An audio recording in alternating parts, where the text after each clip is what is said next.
যুক্তরাষ্ট্রের সঙ্গে জর্ডানের বিদ্যমান সামরিক সহযোগিতা চুক্তি বাতিল এবং অবস্থানরত মার্কিন সেনা প্রত্যাহার অথবা বিধিনিষেধ আরোপ করার দাবি তুলেছেন দেশটির ১৩০ জনের বেশি বিশিষ্ট নাগরিক, রাজনীতিবিদ, শিক্ষাবিদ, সাংস্কৃতিক ব্যক্তিত্ব, শ্রমিক নেতা ও উপজাতীয় প্রতিনিধিরা এক যৌথ বিবৃতিতে সরকারের প্রতি এ আহ্বান জানান।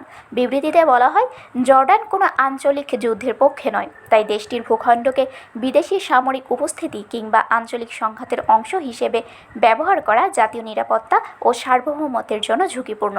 স্বাক্ষরকারীরা মনে করেন, বর্তমান মধ্যপ্রাচ্য পরিস্থিতিতে বিদেশি সেনা উপস্থিতি জর্ডানকে সম্ভাব্য হামলার লক্ষ্যবস্তুতে পরিণত করতে পারে। তারা আরও বলেন, যুক্তরাষ্ট্রের সঙ্গে ২০২১ সালে স্বাক্ষরিত প্রতিরক্ষা সহযোগিতা চুক্তিটি দ্রুত পুনর্বিবেচনা করা সময়ের অনিবার্য দাবি।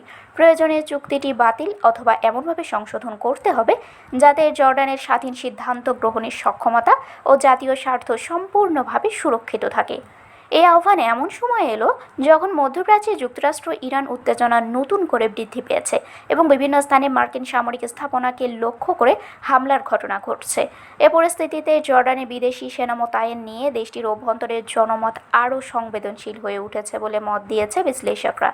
তবে জর্ডান সরকার এর আগে জানিয়েছিল, দেশটিতে অবস্থানরত মার্কিন বাহিনী দ্বিপক্ষীয় প্রতিরক্ষা সহযোগিতা চুক্তির আওতায় সন্ত্রাসবিরোধী কার্যক্রম ও যৌথ নিরাপত্তা সহযোগিতার অংশ হিসেবে কাজ করছে এবং এই পরিস্থিতি জর্ডানের সার্বভৌমত্বের প্রতি সম্মান রেখে পরিচালিত হচ্ছে। শারমিন শিমু, বরেন্দ্র টেলিভিশন।